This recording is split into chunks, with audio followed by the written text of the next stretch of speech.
All right, so let's go ahead and begin. Well, first of all, thank you so much to everyone for joining us here today. My name is Glenn Engelberg, and I am the Assistant Director of Recruitment for the GEM program. And I hope everyone's having a great afternoon or morning, depending on where you are logging in from. And we are extremely excited to have you all join us here today for this webcast. The purpose of this webcast is to really understand more about the oil and gas industry, along with some details on some of the lessons that we've learned, some of the current trends that are going on, and even on a domestic and international scale about some of the different implications and impact that oil and gas is having on other energy fields as well. We're also going to go ahead and discuss how the GEM program gives students the tools and business skills to be the future energy leaders to help deal with these changes. And to help us understand these issues from a firsthand perspective as well, we have a couple of great alumni who are joining us here today. Both have experience in the oil and gas profession, and one of them, actually Lee Morrison, recently transitioned to a little bit of a different position, which he'll discuss in a few minutes here, but they both have a good amount of experience in the industry, can talk about that perspective, and also from the GEM program. And ultimately, that's why this three-part webcast series is entitled The Evolution of Energy, How to Succeed in Today's Energy Climate. And I'm really excited to have part one today, which is on oil and gas. As I alluded to before, our panelists here, Lee and Marissa, are going to answer some prepared questions that will deal with some of the most pressing issues and trends facing the oil and gas industry. They'll also discuss a little bit about their experience in the GEM program, how that helped them navigate some of these changes, and a few other topics related to the energy field as well. Before we get started here today with our main feature of the panel discussion, I'd like to quickly give an overview of some important information on the GEM program to make sure that everyone has the same context of how everything works together and that everyone is also on the same page. All right, as you can see here, the GEM program has a couple very unique features. The first is that it is 100% energy focused. So we teach renewables, utilities, oil and gas, power, how they all work together. And specifically, this program is designed for full-time working professionals, the majority of which are in the energy industry and some transitioning to it. So that's how the hybrid online format works, which I'll briefly discuss in a second here. And also the program is through the CU Denver Business School, which is AACSB accredited. And that's an accreditation that only about 5% of business schools worldwide have. As you can see here, the program's been around for a few years, 10 to be exact, and we're really excited to have our 21st cohort here that's going to begin on July 12th, and we are still accepting applications for that one. But overall, the program has over 400 students and alumni all across the world, as you can see from the countries of citizenship right there. And actually, one great stat that we were able to get to from feedback data and having so many students in the program is that we saw that 55% of GEM students, by the time they graduate, have received a promotion or a new job opportunity, which is really exciting. And a third of them have received a salary increase of 10% or higher as well. So in terms of ROI, return on investment, that's really great to see. Also for the classes here, and this will be the last slide before we get to our panelists, I just wanted to quickly highlight that the program here really teaches about the business, leadership, the finance side of the energy industry, but also we go ahead and have 3 courses that you can tailor a little more towards your specific energy needs and desires. So we have a class that focuses on the commercialization of renewable energy. We have another one that is really popular where you can actually travel to Washington, D.C. for 2 days and London for about 4 to 5 days to learn about international and domestic energy policy as well. So it's a total of 12 courses for the program that's on the part-time pace, and you can finish in 18 months. And also, for those that are maybe not sure they want to do a master's, we do offer 2 graduate certificates that are 3 courses instead of the 12 for the master's. All right, and now look at these beautiful faces here. I'm really excited to have our panel. As you can see there, we have Lee Morrison and Marissa Anderson that are kind enough to share their experience and time today with the program. So before we begin with some of the prepared questions here, I'm going to go ahead and have each one of our panelists briefly introduce themselves with just their name, their current job, maybe a quick background of their experience with the GEM program, and then we'll get right into the questions. So, well, first we have Lee, so I will go ahead, unmute you, Lee, and yeah, why don't you start us off? Yeah, that may have been a mistake unmuting me, but I'm Lee Morrison. I was in cohort 15, so I just graduated a couple of years ago, I think in 2017. And I entered the program, the GEM program. I entered as a landman for oil and gas companies. And when I finished the program, I did make the transition over to the manager of solar development for RES.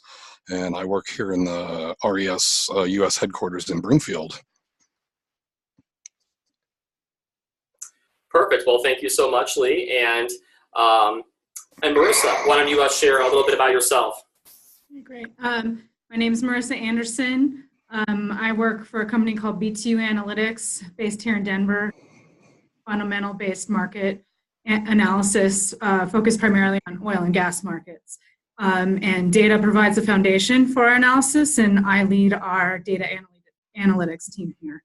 I got to this position kind of in a circuitous route. I started my career as a process engineer. I got a chemical engineering degree and did that for about 7 years, but found myself really getting pigeonholed into a very technical role. And then also at the time, the market was changing. You had the shale revolution going on, and I was on a lot of conceptual projects that were getting canceled.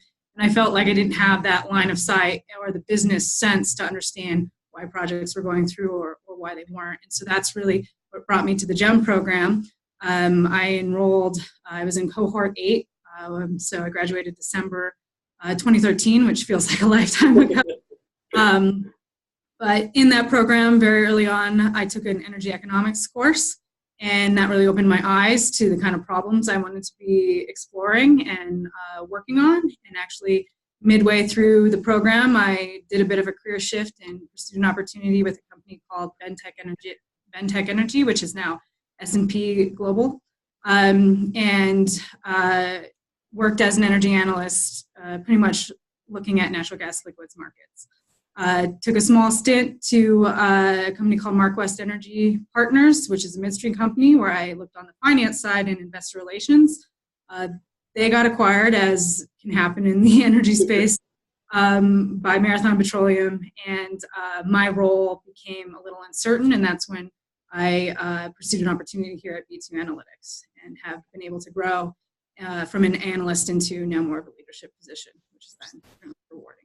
Great, great. And ironically enough, MarkWest is literally kitty corner about half a block from here, and S&P is about 2 blocks yonder. Yeah, so, exactly. Yeah, so not too far away. All right, well, perfect. Well, thank you so much, Marissa. And yeah, why don't we go ahead and dive right into the questions here. One quick thing before we do, for those that are just recently joining us here, if you have a question, there's a little chat box. You can go ahead and type in your question into, and we'll try to go ahead and get to them at the end, as we should have a few minutes for a little Q&A. All right, so the first question here is for Lee. So I will go ahead and begin. Lee, here, since you have worked in both the renewable and oil and gas side of the energy industry, can you discuss the unique challenges that each industry has, and also discuss how the GEM program's broad curriculum has helped you with each energy sector? Yeah, some of the unique challenges. I was actually really surprised when I first started getting into this program here at RES about the similarities between oil and gas and renewables. They have similarly long development lead times. They have similar regulatory structures, similar project economics and project financial models. And they also both have very integral relationships with the communities in which they're in where our projects are located.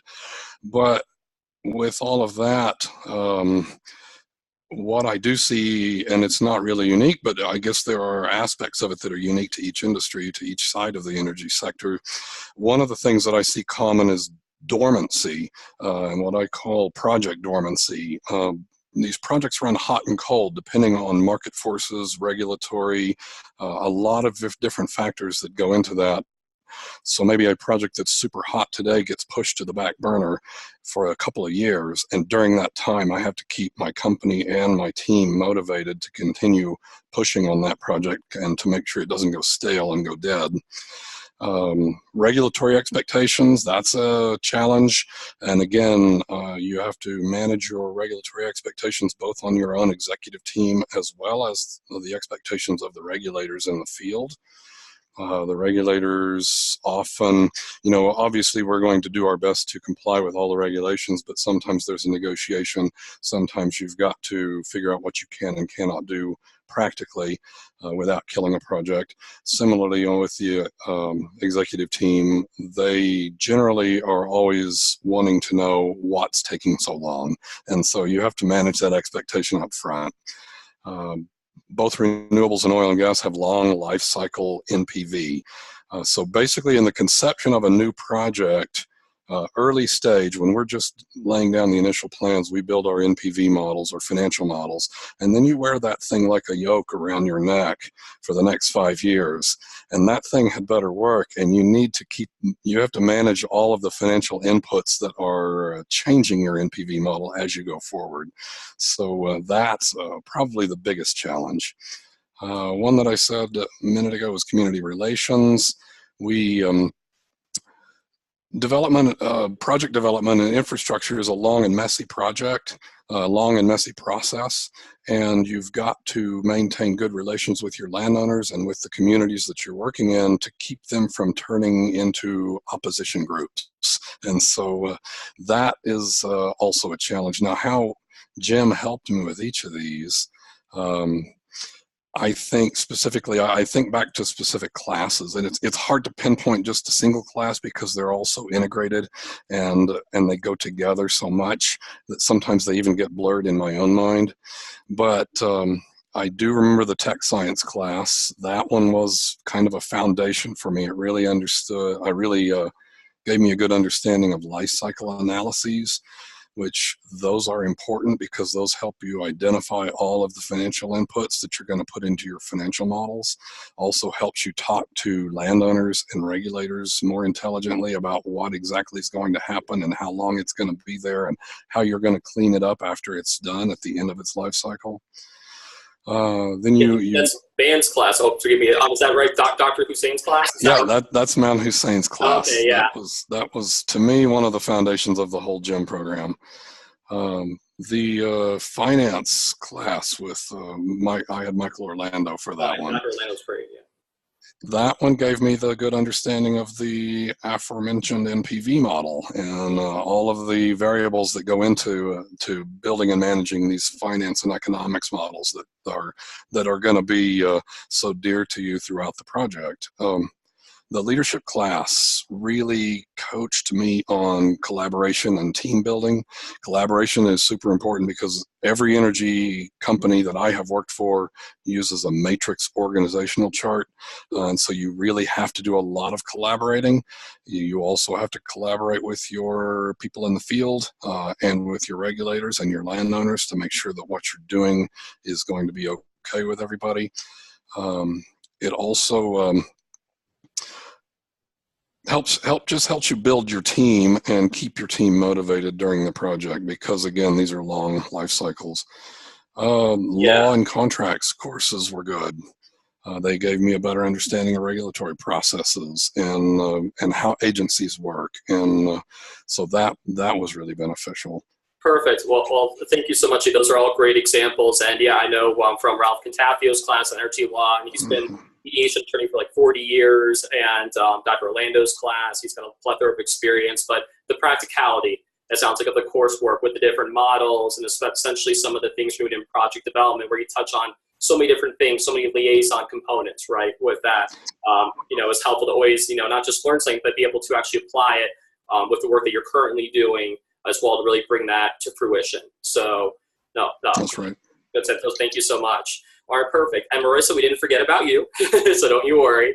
But yeah, the next question here that we'd love to have your take on is in regards to the analytics side of oil and gas. So I know you have a lot of experience kind of on that end, big data, et cetera. Can you discuss a little bit about the increasing importance of analyzing big data in the energy industry and oil and gas in particular, and kind of where you kind of see that moving forward? Sure. I think big data and data analytics is not isolated to the energy industry. I think this is a common theme across various sectors, but within energy specifically, and there's a wealth of data available.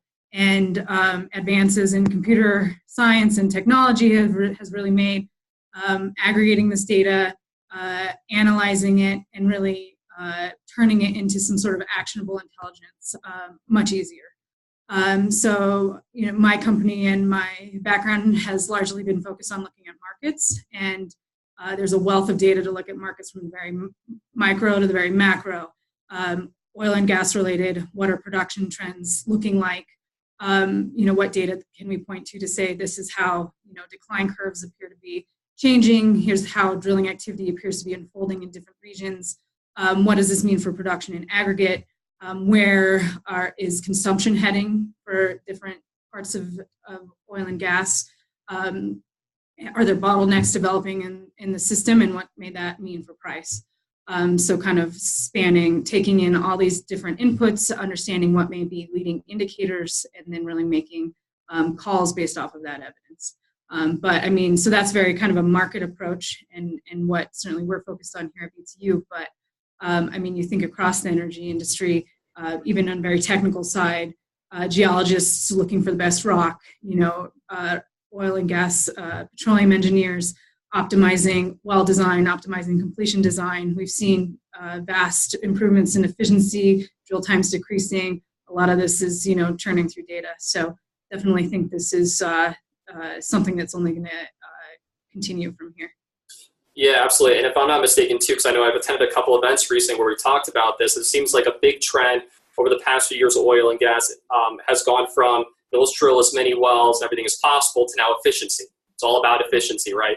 With that, and the more data you have, the more you can analyze to predict that efficiency and analyze, the proper trends and patterns moving forward. So, and I know there's billions of, gigabytes of data, with that too. It's almost endless. So, that's great. So, Lee, I want to transition to you for a second because of an article I know that you published recently, I believe last year, in the Journal of Energy and Development that focused on the Southern Gas Corridor and the significance of that $54 billion project. Yes, I said $54 billion. That's with that. So I'd love to get your take based on the article and just your research you've done with that about what you believe the global impact will be on the energy industry with this corridor.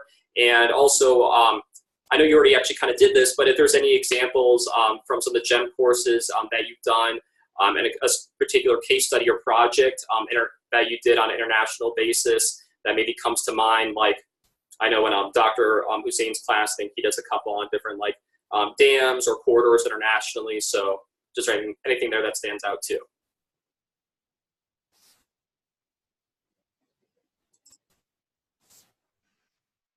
They're trying to get myself unmuted there. Yeah, that's exactly right. The Dr. Hussein's class was really what I guess I would say inspired me to research this article. I've always been a student of geopolitics anyway, but the Southern Gas Corridor is just absolutely huge, as you mentioned. It may be one of the biggest in human history, and it really, the capacity of the Southern Gas Corridor is not that great, but just the accomplishment of getting this thing built is what's so impressive. But it does have the ability to impact markets, I guess, basically how tightly you focus, how much you dial into it. So on the very most local level, in Azerbaijan, which is currently the origination point of the pipeline, it's going to be transformational. It's big for their industry. If the pipeline is extended on into Central Asia as is planned, into Turkmenistan and some of the other countries in Central Asia, again, it's transformational. It can make the difference between a failed state or a successful state if they can get their gas flowing into Europe. If you dial out just a little bit, or a little bit more broad perspective, if you look at countries like India, Armenia, Mozambique, the Southern Gas Corridor has the ability to impact those countries as well because they are all planning large-scale projects of their own. This changes the market fundamentals and changes what they're able to do with their projects and their ability to sell their gas. If you dial out even from the highest level, countries like the US and China and Russia have all got their fingers in the pie due to a variety of reasons. UK is very heavily involved in this project because BP is one of its principal owners. So yeah, across the perspective, there's a lot of different levels of market impact because of this. Yeah, absolutely. And actually, on that note as well, too, if you don't mind me interjecting for a second, I know that we actually, if I'm not mistaken, recently took over Saudi Arabia as the largest exporter of oil and gas, about 12 million barrels per day, versus I think Saudi Arabia is around 10.3 to 10.5.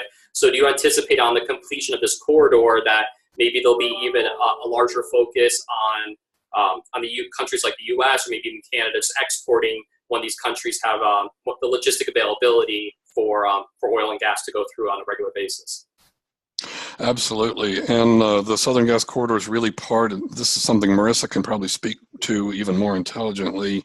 The Southern Gas Corridor is part of a global shift, globalization of natural gas markets. You see it more in the US and Canada and Australia in the LNG export, which up until very recently was not very practical. And so these long, large volume pipelines, along with the LNG markets that have really come on strong in the last 2 or 3 years, this is globalizing natural gas markets, and it's effectively putting a cap on natural gas prices in countries that used to depend on monopolistic suppliers. Countries such as Japan, South Korea, most of Europe, where most of the gas comes from a single source, and they end up paying a great deal more than we do, countries with abundant and cheap gas. So this LNG and large-scale pipelines are really globalizing the market and bringing prices down. Yeah, no, absolutely. And Marissa, I'd love to get, if you don't mind, your take in a moment here on just kind of what your thoughts on this are and possible the business with exporting, everything else. But I guess before we do, were there any projects particularly that stood out to you that you did in the program that were based on like an international dam or corridor or something like that that you did? Yeah, was that, I think you cut out just as you asked, was that for me? Oh, yeah, sorry. I was saying if there was a particular, or a particular project or case study like in Man's class, for example, yes, that was based on an international, project like that kind of stands out to you. In Man Hussein's class, we studied the Guri Dam in Venezuela. We studied the several projects all over the world. There was a big ocean current tidal energy project in France that we studied. That's the way his class is divided up. I think there were 4 or 5 of these very, very large scale energy infrastructure projects around the world, and you dig into them, do a very detailed life cycle analysis to learn about these projects and all of the energy and financial inputs that went into them and what sort of power they produced when they were fully functional. Awesome. Well, great. And yeah, Marissa, if you don't mind chiming in for a second, I'd love to hear if you have anything to add on that in terms of the globalization or maybe any trends that you've seen recently with that too, based on what Lee was saying. Sure. I mean, domestically, we are producing more natural gas than we can consume. And so if we're going to continue to grow production, that needs to go somewhere, and that needs to go internationally. And that's why you've seen these billion-dollar LNG facilities getting proposed and constructed across the U.S., mostly in the Gulf Coast. But yeah, absolutely. As our production increases, that outlet becomes the global market. Well, perfect. And actually kind of building on that a little bit as well, Marissa, actually, I'm not sure if you saw, or for those that are here in the audience, but actually GEM is almost like an energy hub for Colorado, and we host a lot of different events. One of them recently was Her World, which is a great event. It's by Pink Petro, and it's a huge leadership event that's in Houston, London, and we host a division here in Denver and had about 90 to 100 professionals, and it focuses on females in the oil and gas and energy field. We had I know the president of Excel Energy, Alice Jackson there, a few other panelists, which was great. And because of the trajectory of your career, Marissa, I'd love to hear your vantage point, because I know you've gone from energy analyst to senior energy analyst, now more of a leadership position as the manager of data analytics at BTU. I guess, is there any particular advice or feedback you'd have for, other aspiring females in the energy or oil and gas industry? Sure. So, I mean, I've always found the energy industry is just a very dynamic place. There's a lot of interesting problems to solve, and it's very fundamental to, how society functions. I will say oil and gas does tend to have a reputation of being an old boys club. In certain respects, it is still very male-dominated, though I do think that is changing. I mean, I have been on projects where I'm the sole female, but what I will say is I have always felt very supported. I've always found just great mentors and role models, both male and female, throughout my career to help, give me guidance. I think networking is important. I do think the GEM program does emphasize networking, and I mean, you have kind of your cohort, you really get to know them, and they're kind of across the whole energy industry spectrum, which is really useful, certainly. I think understanding your strengths and playing to those strengths, as well as really being willing to take risks at times and maybe take stretch assignments that get you a little bit out of your comfort zone, definitely leads to growth. Yeah, absolutely. And I know the networking part, I'm glad you brought that up, is huge. As I like to say, it's kind of cheesy, but it's true, right? That the energy industry, it's very big, but very small, especially in Denver. And actually, if I'm not mistaken, I believe Lee, I know his job currently at Res America, got that position or found out about it through Jenny Brent, who's actually an alumni here, and actually now co-teaches our commercialization and leadership class. And I know a lot of our students here, kind of find out job opportunities that way, or you meet someone who meets someone. It's like the 6 degrees of Kevin Bacon, but with energy, right? Kind of with that. So that's definitely a huge piece, and one of the reasons why with the GEM program too, for those of you who don't know, that we begin each 10-week term with a 4-day in-person session to really get to network with your peers, do some group projects, different events, and really get to kind of take advantage of some of working with some of the people, even geographically, that you may have not had the chance to typically work with, on an industry level, whether it's like utility, renewable oil and gas, or just as well with the different positions that they have. So that's great. And actually, Marissa, since we have you right here, and kind of on that topic, I was curious, like, was there a particular GEM course or faculty member that stood out to you? Like maybe, I know Lee talked a lot about Man's class, so I was curious if there was one in particular where just the course content was really useful, or that kind of maybe stands out that you'd like to share. Sure. Well, I mean, 2 definitely jumped to mind right away. First is energy economics, just because, frankly, the course content was so interesting to me, and actually was what caused me to take a little bit of a career shift. So that definitely was a very meaningful course to me. I believe Shermack was the professor at the time. And then also the finance course by Michael Orlando. I mean, he teaches it in such an approachable way, and it's such valuable material. And I mean, I use those concepts to date. And actually, for those of you here too in the webinar, if you even go to our GEM website, you can email me directly. Actually, Dr. Orlando actually directed or conducted a 6-week Coursera class you can actually take for free. It's like a very broad view of the energy spectrum, but I know we have a couple things like that too, and we always get very consistent feedback that he's a fan favorite, let's say. And if you ever meet him, he's literally one of the nicest people you'll ever meet as well, and also just has a wealth of knowledge. So actually, Lee, I was curious if you wanted to add on to that. I know you talked about a couple classes already. Were there, I guess, any other courses or maybe a faculty member in particular that stood out to you? Yeah, I would say, again, going back to Ralph Cantafia's classes, his suite of classes, I took both of his classes.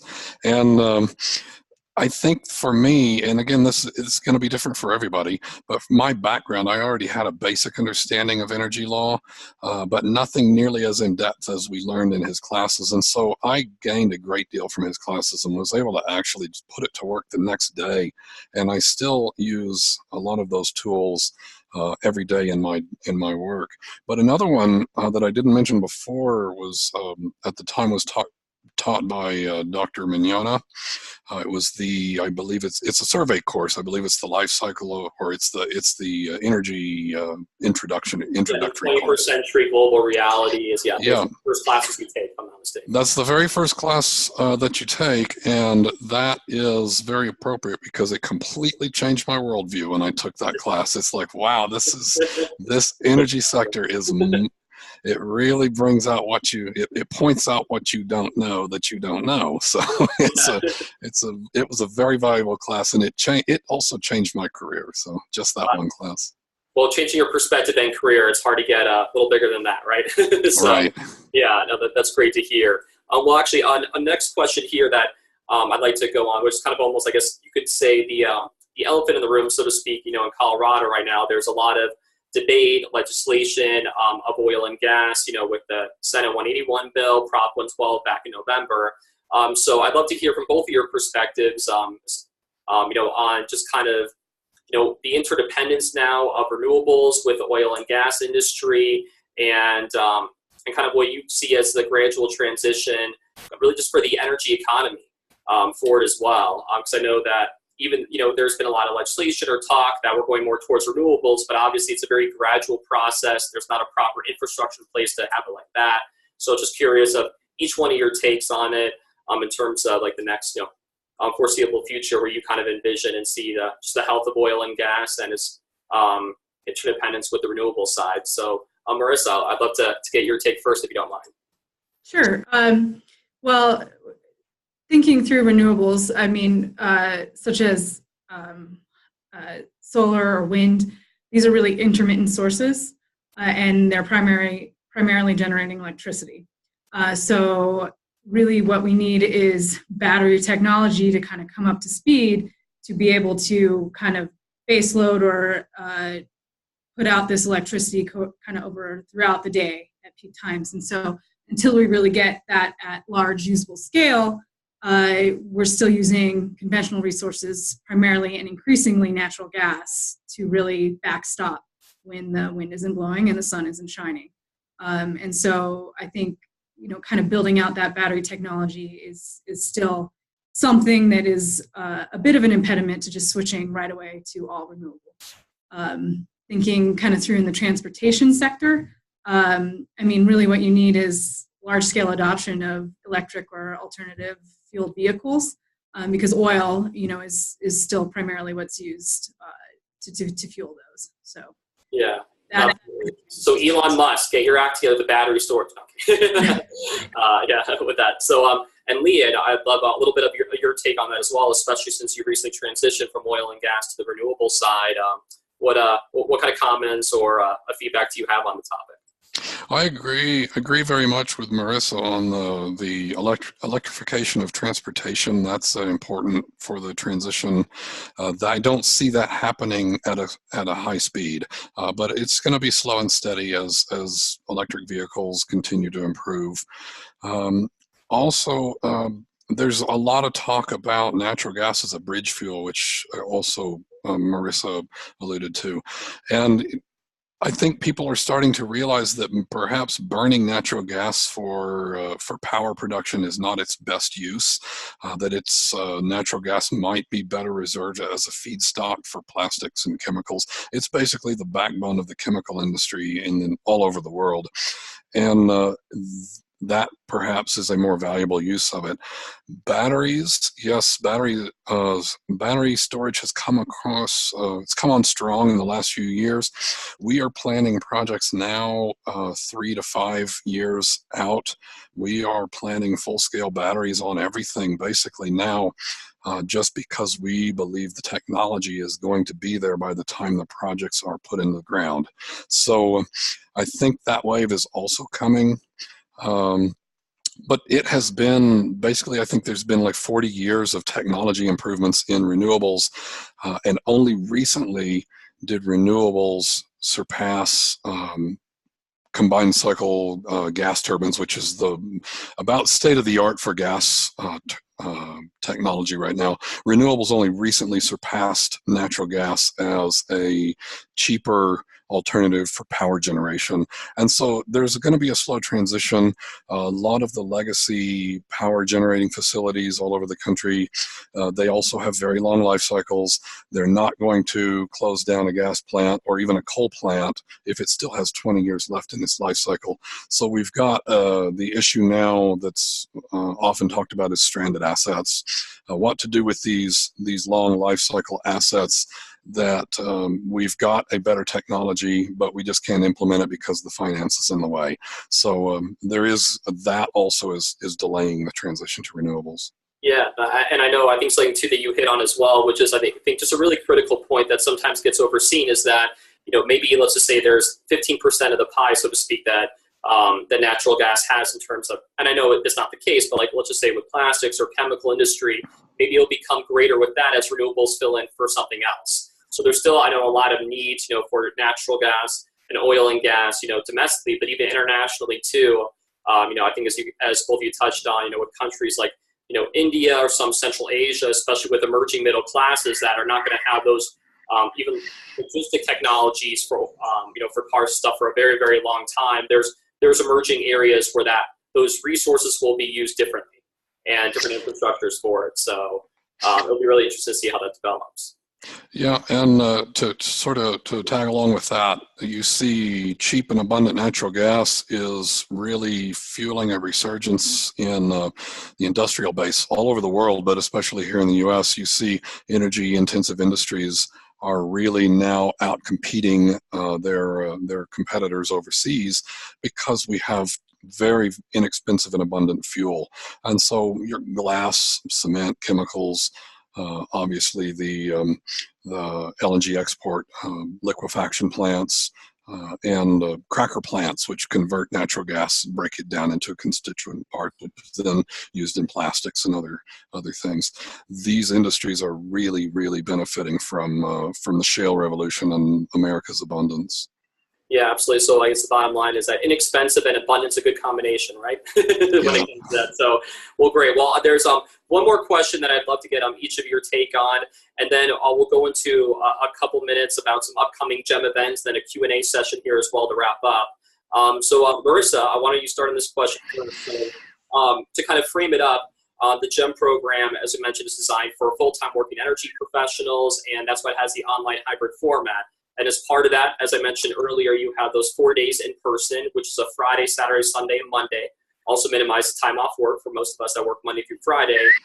So can you discuss the benefit of just meeting your cohort in person, Marissa, and just kind of, having the chance to network with your cohort as well as your instructors, and just how vital that was to your experience in the program overall?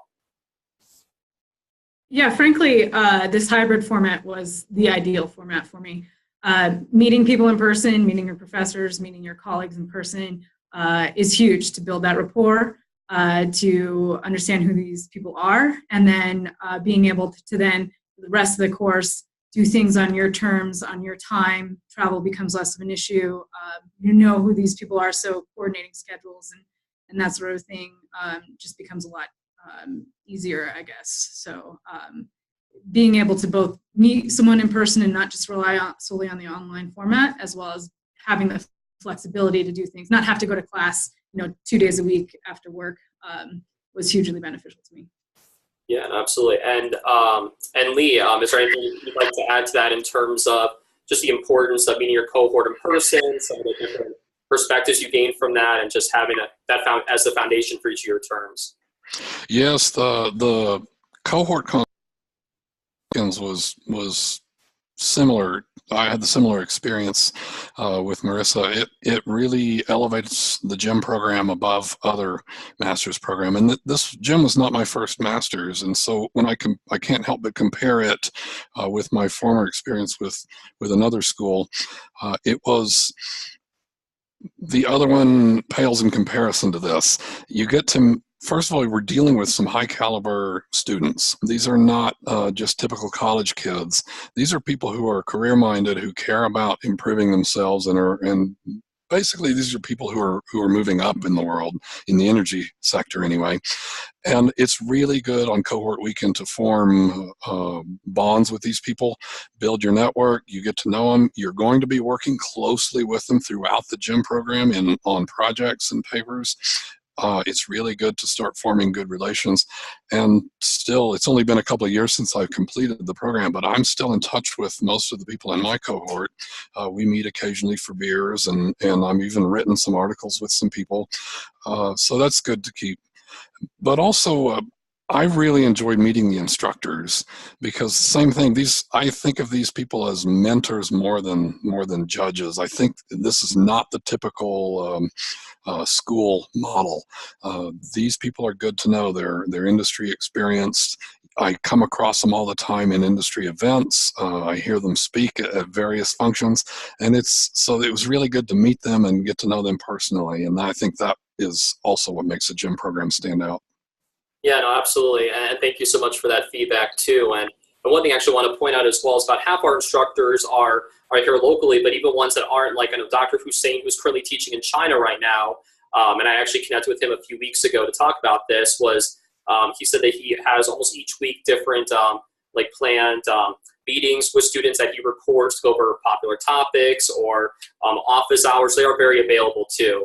Whether they're here local or not, which I hear a lot as well. And that's great to always kind of run into them at different events and have that mentorship relationship too. Well, thank you both so much for sharing all those details there. And I want to shift a little bit here to back to a couple of upcoming events with the GEM program that we have. So as you can go ahead and see right here that we have coming up, we have an open house here for those of you that are local or will be in town. It'll be April 11th, and you'll get to meet some of these great faculty members and a lot of alumni, possibly like Lee and Marissa and other current students. And it's just a great way to get a better feel for the program network. And that will be at the Business School here right off 15th and Lawrence, right in the heart of downtown Denver. And you can email me if you haven't gotten any communication about this yet, or RSVP on our website. Also, we'll have part 2 of our webinar series that will be coming up on renewable energy. Something I didn't actually really touch on, but actually talking about mentorship is that because, as Lee mentioned, a lot of our students are on the leadership cusp or have a good amount of experience in the energy field, we teach a lot about executive leadership as well. And one of those components is we have an executive in residence, which essentially is a senior VP, CEO type from the energy field that will be here during one of those cohort weekends to go ahead and have some small group lunches you can sign up for, also some one-on-one mentorship sessions. And our current one is Yun Lee, who's a director of solar for Panasonic. And previous ones we had Teresa Madden, the former CFO of Excel Energy, and a lot of others. So Yun Lee will go ahead and be helping out with the webinar. That'll be on April 24th. You can sign up for. And of course, we have our annual prospective student lunch on Thursday, May 9th, where that'll be a Capital Grill. Always a great meal. If you haven't had one there, I'm sorry to hear that, but it's very rare that I hear that. That will be on Thursday, May 9th, lunchtime about 12 to 1. You can register for as well, and we'll have several faculty and alumni there too. Also quickly, for those of you that are curious about the application process or how those component works, I'll be very brief here. The bottom line is that it's much different than your undergraduate degree, where it just takes usually about 2 to 3 weeks for most students, sometimes sooner, to complete their application files. I go ahead and actually help out with that process too, to oversee it, make sure your file's in good shape. And we usually get decisions back within about 7 to 10 days. So it's a very quick turnaround. And even as an example for our July 12th class here, we'll be working with students until about mid-June or so, June 15th, maybe even possibly a week or two later. So for those of you interested in this or have any questions, of course, please go ahead and reach out to me directly. My contact information is right here. And I'll go ahead and follow up with everyone who attended with some details too. We do have a couple minutes here for a Q&A session. So I know we have a couple questions here that I would like to get Lee and Marissa's opinion on. And if there's any other questions that any more that the audience has to, feel free to type them in there. But I'll just go ahead and start here with that. So the first question, actually, Lee, if you don't mind touching on this, because you mentioned you have, what's your other degree? Is it a geology or MBA degree? No, it's a Master of Science in Information Science. Okay, so neither one, my bad. So, but anyways, I know one question we got here is that as a prospective student as someone, I won't say the name, that's worked in the energy field, they were wondering about, the difference between an MBA or the GEM program as far as being a good fit if they plan on staying in the energy field. So I was curious if you had any opinions on that, Lee, and then Marissa, I'd love your take as well.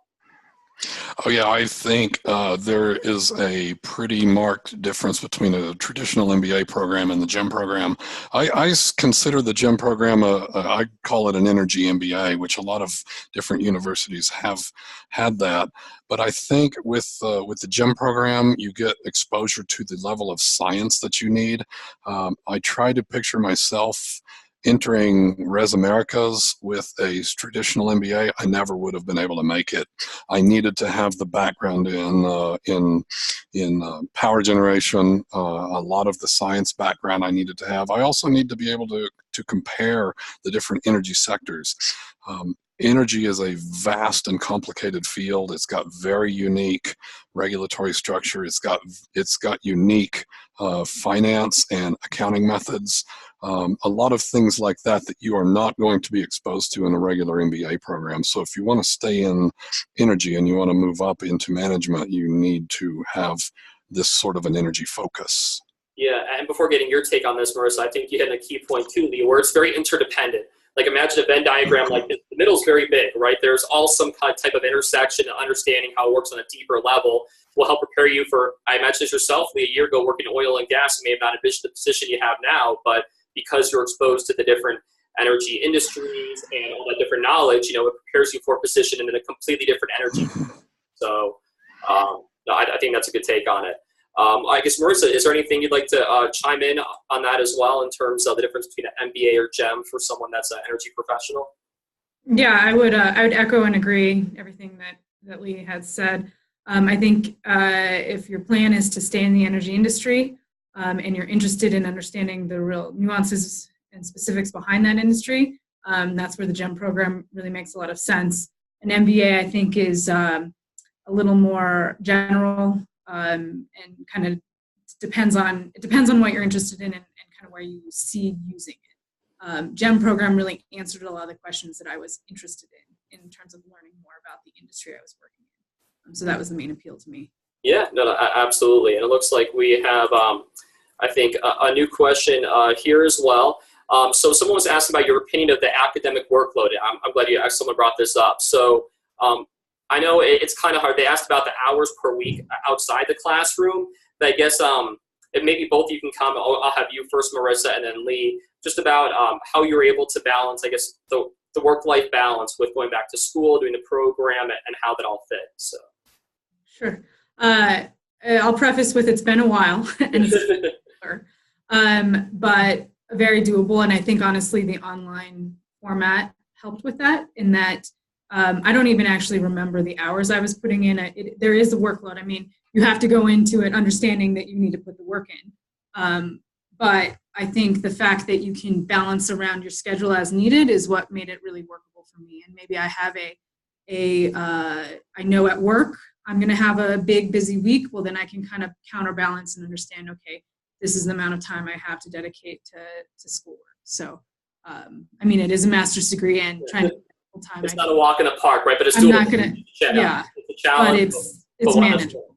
Yeah, and actually too as well, just for those of you that know too, with the online format, it's completely deadline driven. So there's no specific login times, and also one of the things that makes it very flexible on top of doing your work day or night is that, and Lee, I'd love your opinion on this too, in regards to the subject, is that those first 4 days in person really lay the foundation for what the next 10 weeks will look like in terms of big assignments. The professor's getting a good feel for everyone's understanding, with that too. So everyone's on the same page essentially to kind of help you organize everything. So, I guess, yeah, Lee, I know you graduated a little more recently from the GEM program. Is there anything you'd like to add in terms of the work-life balance or maybe some suggestions that you'd have or feedback for prospective students? Yeah, it is that The intro courses and that very first cohort weekend, it really hit me like a ton of bricks. And I think most people have the same reaction. You realize really quick that this is not going to be an easy ride, that this is a very serious program and there is a workload involved. Now, with that understanding, I think, obviously, family is going to come first, and then work is going to come maybe second. At best, gym is going to come third in the priority list. But even then, everybody makes it through. You pull together as a cohort, you help each other out. I found myself working, I was on the road a lot as a project developer, so I work late into the night in my hotel rooms. You find time here and there, and you put together what you can, and you talk with your instructors about your schedule. Maybe you can move things around a little bit. It does take discipline. You'll need to schedule yourself and make sure that you're allowing plenty of time for all the projects, and don't underestimate the work. Make sure you put the work into it and get it done.